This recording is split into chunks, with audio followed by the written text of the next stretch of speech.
Take care of this, slave. John chuckled smugly, further insulting me as he tossed his dress suit my way. The suit struck me, causing water to spill. Ah, wipe it up, will you, and bring me another glass of water. Drunk as he was, or perhaps because of it, John's true feelings became apparent. In his eyes, I was nothing more than a slave. I threw the dress suit into the laundry bag with all my might, only to notice something sticking out of the suit pocket.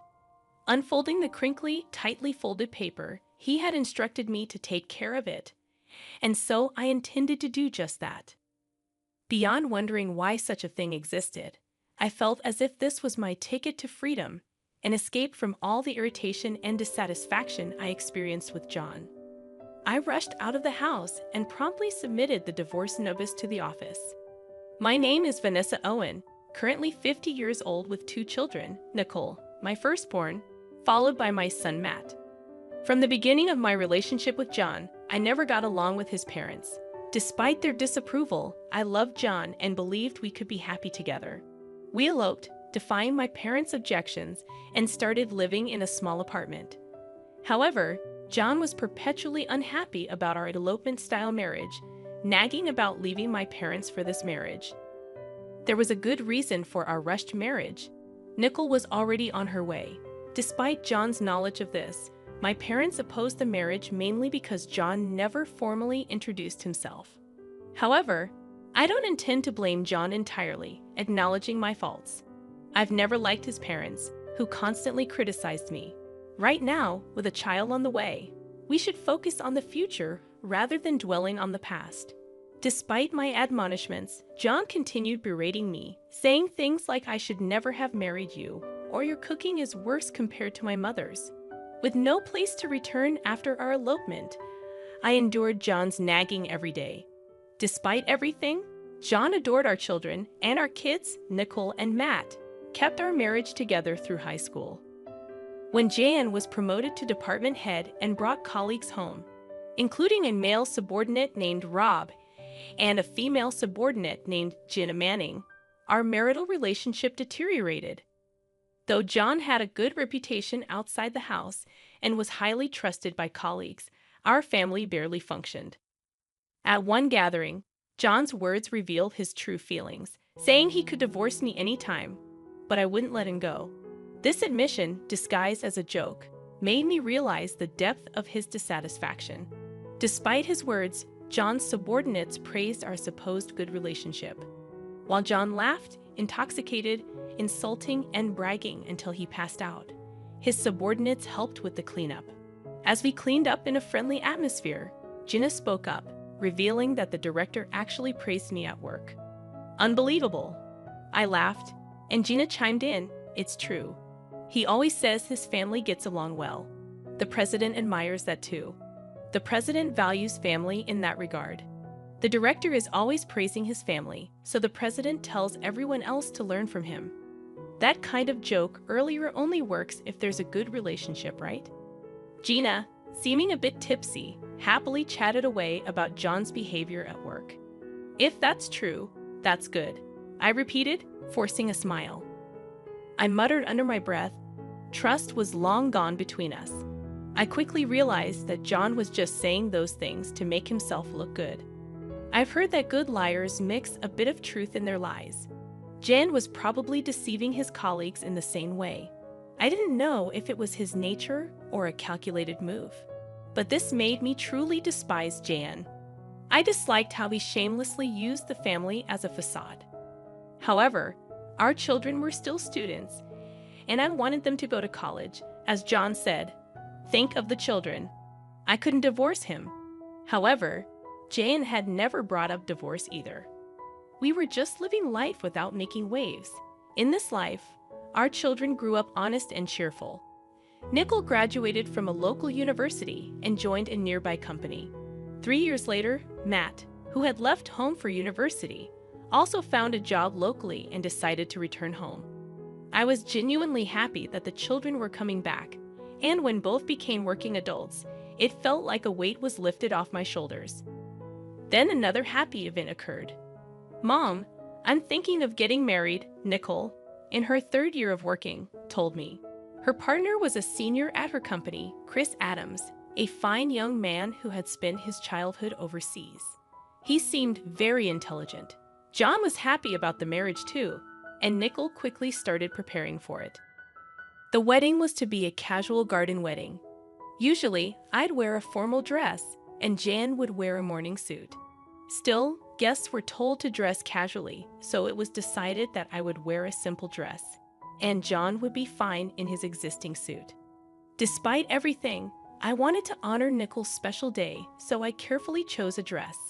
I thought about getting a new suit for Jan, but he insisted that the one he already had was fine. Reluctantly, I brushed and mended John's suit, looking forward to the wedding. On the wedding day, blessed with good weather, the ceremony began, surrounded by beautiful greenery and flowers. Rob and Gina, John's colleagues who had always been kind to Nicole and Matt, attended the wedding, and I thanked them for coming. At the reception, a stand-up party, I spent a happy time greeting Nicole's friends and colleagues. Jan seemed to be enjoying himself, but perhaps getting too drunk, he started commanding, "Hey, Vanessa, get me a drink." Waiters were walking around the venue, and it was embarrassing that he had to call out to me, who was far away, instead of just looking around. "Mrs. Owen, I'll go for you." Rob and Gina supported me, entertaining John, especially Gina, who stayed by John's side like a wife. I felt uneasy about it but was busy greeting other guests, so I left John to them. It was a beautiful ceremony, and the wedding ended successfully. Gina took care of a heavily drunk Jan until the end when the taxi arrived.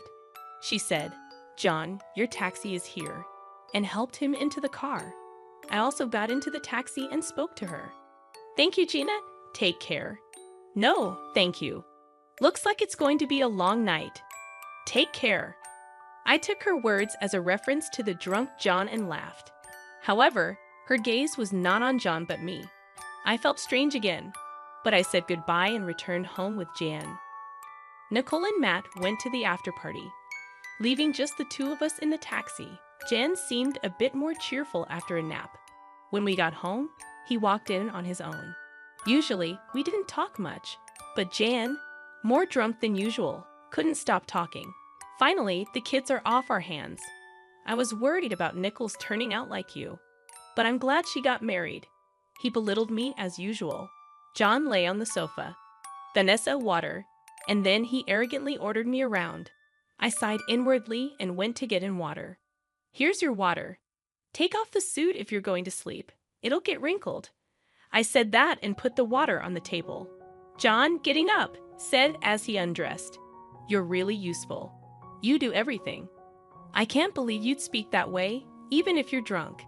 Hey, slave, take care of this." John chuckled smugly, throwing his dress suit at me. The suit hit me, causing water to spill. "Ah, wipe it up, will you, and bring me another glass of water." Whether drunk or not, it must be his true feelings. John thought of me as a slave. I was initially angry, but the anger didn't last long. Seeing Jian snoring loudly in front of me, I surprisingly felt nothing. I realized that I had become indifferent to Jian, lacking even hatred or love. After picking up the suit that John had carelessly thrown aside, I noticed his trousers had also been discarded. Feeling irritated again, I stood before the bag for dry cleaning, angrily throwing the suit into the bag with all my strength. That's when I noticed something sticking out of the suit's pocket. "What?" I muttered to myself, surprised, and pulled it out. It was a piece of paper, crisply folded. As I unfolded it, I had to cover my mouth in shock. At that moment, I remembered Gina's words about the night being long, so that's what she meant. Realizing this, a smile involuntarily formed on my lips. He said to take care of it, so I should, right? I could hear the excitement in my voice. The piece of paper in front of me, which had come out of John's suit pocket, was a divorce notice already filled out by Jan. Yeah, that must be it. He meant for me to submit it, so I will. More than wondering why it was there, I felt like it was my ticket to freedom. It seemed like an escape from all my irritation and dissatisfaction with John. It was still 8:00 p.m., and the dry cleaners were still open. I grabbed the dry cleaning and the divorce notice, rushing out of the house. After dropping off the suit at the cleaners, I headed straight to the government office. Please take this. I went to the 24-hour service desk and, with a smile, handed over the hastily completed divorce notice. Then I hurriedly packed my things, taking only what I needed. I left the house with John still snoring loudly. For the time being, I decided to stay at a hotel, soaking in a large bath and sleeping in a comfortable bed until morning. However, the next morning, my phone had several missed calls, all from John. It surprised me that my number was still in John's phone. Yes, where are you? Just as I was thinking about it, another call came in. Reluctantly, I answered, and John's panicked voice came through. He must have been surprised to wake up and find me gone. After all, the spilled water is still there, a clear sign of something amiss. Where are you?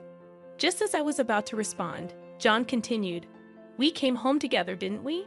The water is still spilled, and your clothes are gone. What's going on? From his words, it was clear he didn't remember what he had said the previous day. I sighed and said, You told me to send the suit to the cleaners, right? Well, there was a completed divorce notice in it. I thought that meant I should submit it, so I did. John erupted on the other end of the phone, yelling, What? How dare you do something so reckless? Do you realize what you've done? I was surprised by his reaction, but no matter how angry John got on the phone, it didn't bother me. You're so loud this early in the morning. I'm about to have breakfast at the buffet. Bye. Probably there was nothing to eat at home since I'd always prepared breakfast every morning. There was neither bread nor cereal stocked up. Nickel was likely at the hotel given as a wedding gift, and Matt wouldn't wake up until afternoon, having probably stayed out late drinking.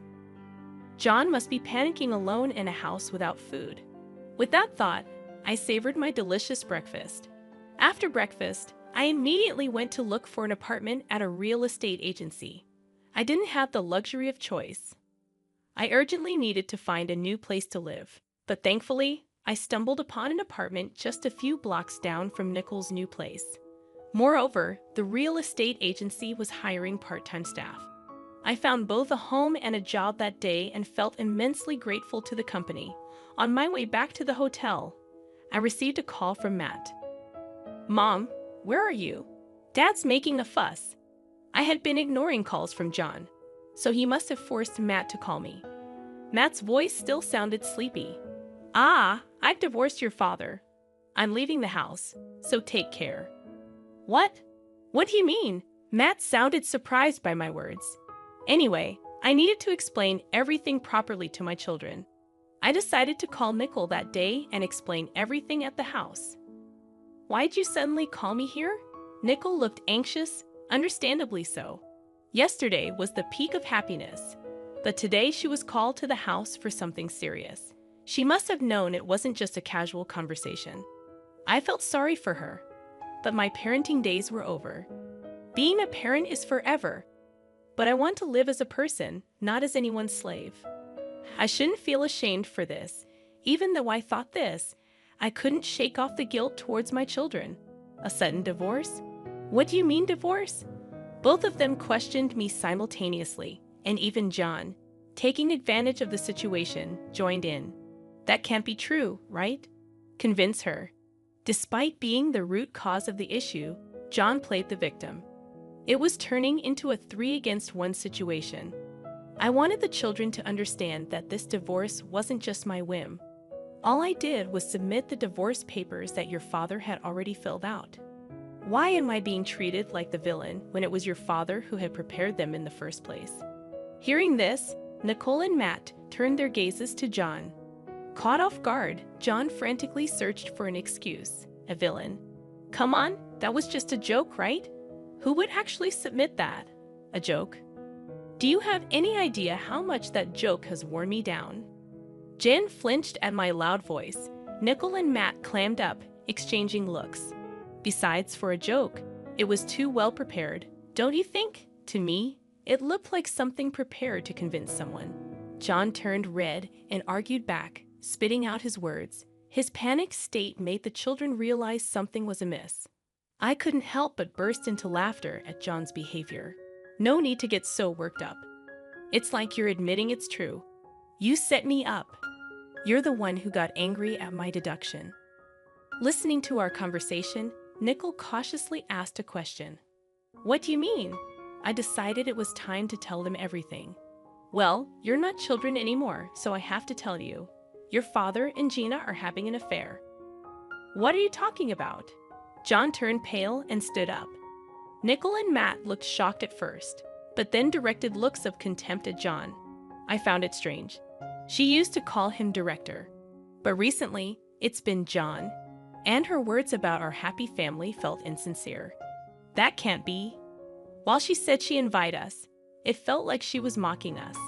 A woman's intuition is often right. John was sweating unnaturally, unable to make any excuses. His behavior only confirmed my suspicions. While it was a shock, it was more about betrayal than lost love, which allowed me to keep my composure. But what really kept me sane was my role as a mother. To think she was invited to the wedding. I'm sorry, Mom, Nickel started crying. Jan looked hurt by her words, but he had no right to feel hurt, and Nickel shouldn't feel responsible. I only became sure of it yesterday. It's not your fault, Nicole. I comforted Nickel. As I said this, Matt sighed deeply, giving John a sharp look. I knew Mom and Dad weren't close, but this is too much. John's voice trembled pitifully. I had no choice.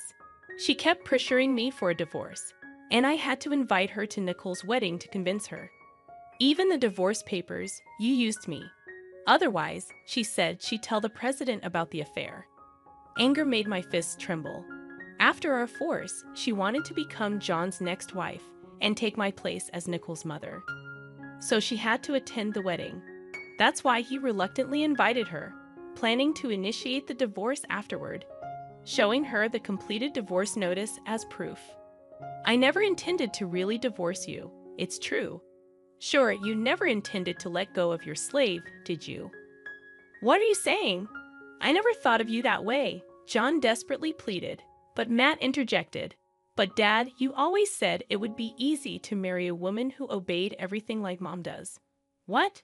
You always belittled Mom but never divorced her because you thought it was convenient for you. I stood up. Is there any reason I should stay married to this man?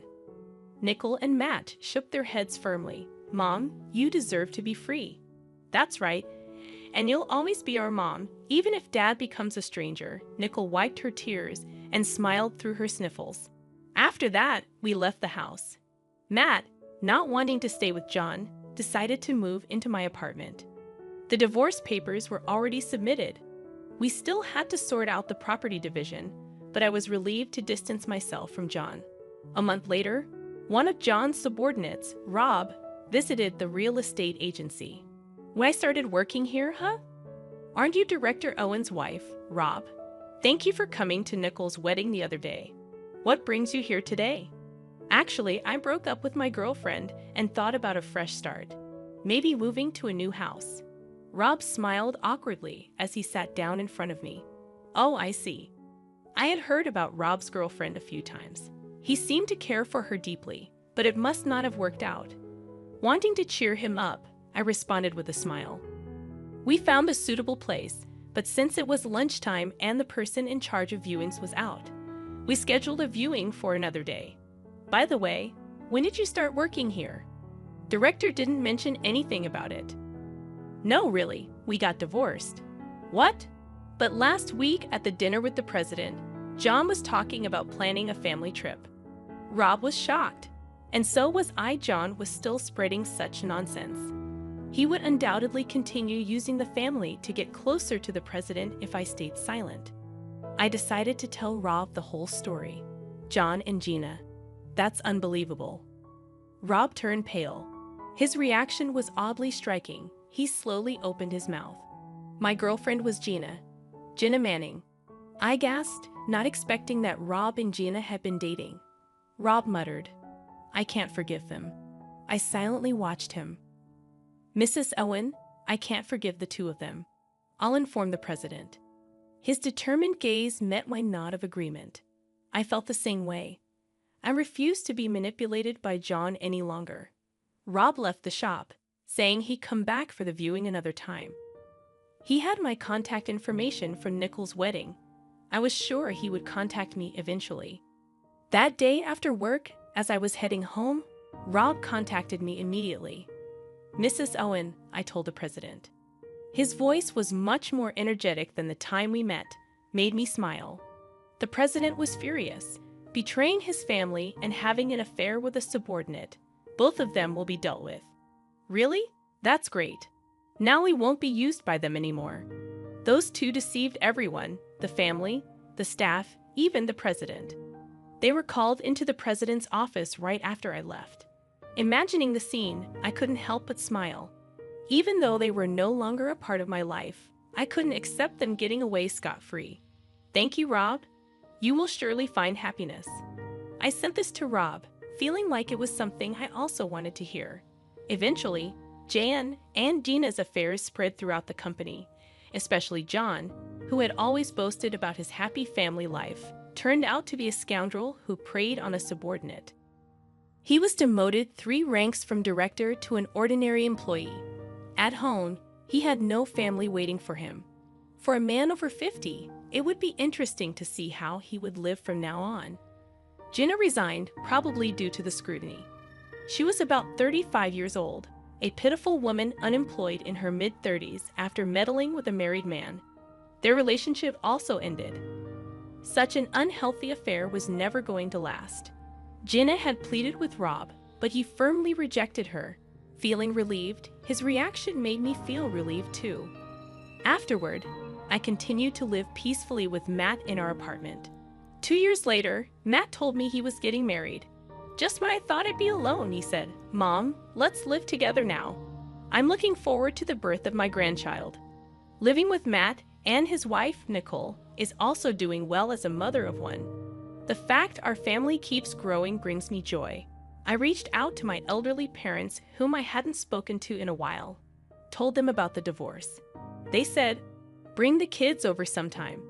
And I felt endlessly sorry and grateful to them.